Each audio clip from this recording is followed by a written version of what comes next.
Hi everyone, we're going to install a set of IPF lights. My buddy happened to find these at a thrift store here in town for about 35 bucks. So I thought I'd go ahead and replace my stock fog lights with these suckers and just kind of see what we can do. Pretty good deal for 35 bucks, so I figure why not? He helped me out, so let's give it a go. Alright, so here's the rig we're going to install them on. I'm going to replace those fog lights up there in the front. Here's our kit here. I'm pretty sure through my internet research these are the IPF 900s dual beam, I believe, just based on what I can tell. What we've got, obviously I've got the two lights right here. I've got our wiring harness, the switch, some more wiring. I have the relay right there, and it came with instructions. Doesn't really give a model number, but from the best I can tell, these are the IPF 900s. Probably a little bit older than the new ones, but well, let's give them a go and see how they look on the old Jeep.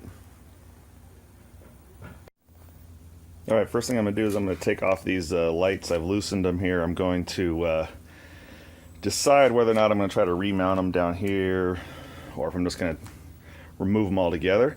But we'll get those off and then we'll get ready to put on the new IPFs.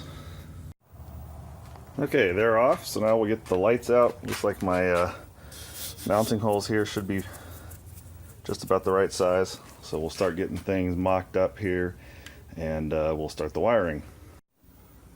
Okay, there's our initial just mock-up. They're just kind of hand tightened on there. Getting ready to wrench them down. It's a 3/4 inch socket here to get these things suckered tied down, but just to give everyone an idea of kind of what we're looking at here. So the question will be if I'm going to try to maybe put these right here just kind of as a secondary fog light. I don't know, I'll try to probably maybe have to put them like back like that or something so I don't block the main headlight, but I don't know, we'll see. We'll see how it goes here. I think now we'll go ahead and start get our wiring mocked up and figure out how we're gonna get that done. Alright, you can see here that we have a pretty basic wiring diagram. Everything's laid out. The only part I'm unsure about is the high beams. I'm not technically planning on using these as my driving lights, but I might. I don't know. We'll see. I just don't know. Figure I gotta find that high beam light. But other than that, the diagram's pretty straightforward. So we'll go ahead and start, and I'm going to start from the lamps and move backwards so that we get all the wiring back as far as possible. So we'll give that a go and see where we go. Alright, safety first, as I normally say, not always. We're going to go ahead and remove the, with a 1/2 inch wrench, we're going to move the negative terminal on the battery so that we prevent ourselves from shocking, causing any short circuits, and possibly shorting out any of our equipment on here. So we'll get this removed and then we'll get started from there. Alright, on this setup, these black and the harness is kind of a gangly thing here, but these are our two, try to get focus here. These are our two plugins that are going to go to the lights, and they got the black and white wires running to them. There's two different lengths, so make sure the long one goes to the longer side and the short one goes to the shorter side based on your mounting location and how you're setting it up. Alright, we're underneath the Jeep, and I am going to be reaching up here. These are where these two wires are coming from the top in the engine bay. These are the ones that are going to go to the headlights. Then I got to find my routing for them, and the routing is actually going to go right through here, and then it's going to come right out here, and they're actually going to run right next to my fog lights here. And I believe right here, this is where my these are the wires for my winch, so it's basically going to run right parallel those. So the long one will go to the other side on that side, and the short one will stay at this side and go to this one up here. So I'll pull those through now. Okay, one of the cool things about this kit is these wire connectors, is you don't really have to worry too much about the setup, how you have your stuff wired, because these connectors just seem to, they just snap right in and they work. So we're just going to snap this sucker right in here, and we've got our lights connected like we have the one on this side right over here. And we'll worry about cleaning up all the wiring when we're done here, but in the meantime, just trying to show you as much as I can on these and try to get as in focus as I can. So, alright, so there's our connector, so we'll get that ready to go here, and then we'll get ready to start mounting the relay and get our next steps going. Alright, here's the relay. This is just a simple 12-volt relay that we will set up here. It comes with a screw and washer to mount. What I think I'm going to do is I think I'm going to try to mount it right here on this ground right here, because it already exists and I don't have to screw a new hole. So I'm going to try to install that here, see if that ground will work for us. Remember, sometimes if you take this off, and you might need to, depending on how much paint is in there, you might need to kind of, it's already using as a ground, but you might need to scuff it up a little bit just to kind of help it maintain a good ground. But we'll see how this installs and see if that's a good spot. If not, we'll try another one, but let's give it a go. Okay, so my first attempt, I'm going to try to do it with the lock washer. I figure maybe, but that will help. I'm not sure, but I'm also going to try to squeeze in this other ground right here, which comes off for the harness right down here, into that ground spot. So we'll see if I can make that work. If not, I will probably take out the lock washer because it's already got a locking ground base on it. So we'll try that. Let's see how this goes. All right, in the end, I decided to take the lock washer off because it was just too much in there, but it is really snug. Took a 10mm wrench to 10 millimeter wrench to get this nut out, this bolt out, sorry, and then plug the relay in down here into the harness. Let's try to get some focus down here for you. So we got the harness plugged in here, so everything's kind of now ready to go. We're going to start moving on to the battery terminals area up here. I do have this ground wire that I did attach. I'll go ahead and clean that wire up after we're done here, after I just make sure everything's in the right place before I start tightening everything up. But we got the relay mounted. Now let's move on to the next step. Okay, now we've got a couple more connections we got to do. This one right here is going to be our main battery terminal. We're going to wait to do that one here for a little bit. Next is we have to take this grouping of wires right here that have these terminal ends on them, and we are going to route those across the engine bay and through the firewall up there. I have a spot on the other side. I'll show you a closer look at that here in a minute, but we'll get these inside. This will be our switch wiring. So we'll start with that next.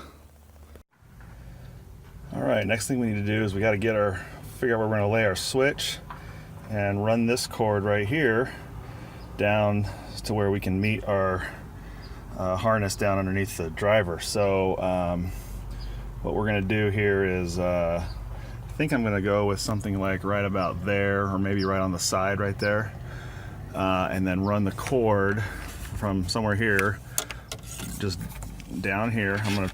I'll pop off these bolts real quick, run that cord down in there, and then tighten it back up, and then we'll be able to connect our connector down with our connector down there. Let's see what happens. Okay, so instead of taking those off, I changed my mind. I took the speaker grill off, which should give me nice access back in here to wiring, and I should be able to run that wire through pretty simply. So let's give that a go. All right, we got that wire run through. Obviously, you can still see some of the remnants of my last few runs, Calico, Pismo Beach, whatnot. This is not my daily driver, so I don't really too much worry about cleanliness in the Jeep. So next thing we're going to do is we're going to go ahead and plug these wires in, the harness in here, and we're also going to attach our two wires here that head out to the lights. So we'll get all those wired up, and then we're ready for the next step. Okay, we got everything connected. Now we are going to go ahead and, again, we'll clean up all the wiring when we're done. We're going to get everything wired up, test everything first before we do all the final buttoning up of the wiring. But we're ready to move on. Back to the battery. Okay, so this is the headlight wiring right here. I said we'll get to the battery. That'll be coming up last here, but this is headlight wiring. And so what we have here is we have the black is our ground wire for the headlight. The purple, violet here is it's a violet white, and that is the low beam. And then this red orange wires here, one goes to this headlight, then it actually branches off right from here. That's why there's two of them, and one goes to the other headlight. And this is our high beam. So what we're supposed to do is splice this wire into this red orange one, which will give us the extra juice to put our lights up in the high beam mode. So let's give that a go and try not to screw up my headlights. What do you say?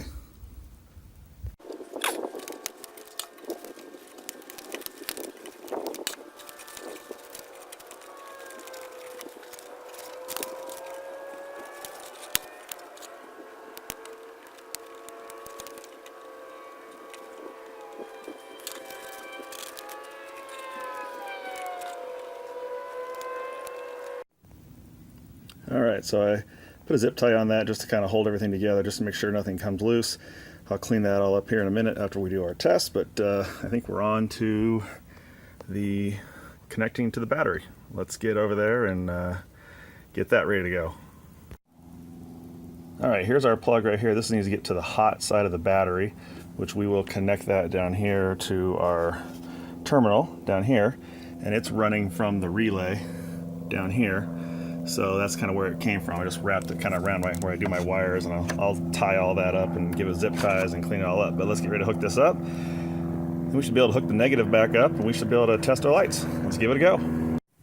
Okay, we got that wired up now. So we will, I think, I'll go ahead and put the negative terminal on, and we'll go ahead and do a test, make sure everything's working, and then we can just clean up the wiring and call it good. Let's see what happens.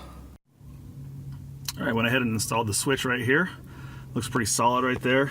Decent mounting point, looks pretty good. And I just put some double-sided tape. Stuff that came with it I didn't really like, so I went ahead and just used my own kind of heavy-duty double-sided tape, and it seemed to work pretty well. All right, well, looks like we've got some lights. They work. So now it's time to do some cleanup, get everything put away, get everything wires tidied up, and I think we've got ourselves a nice looking addition to the Jeep. Yeah, we'll do some tests at night and see how they work out. Alright, well here's the finished product.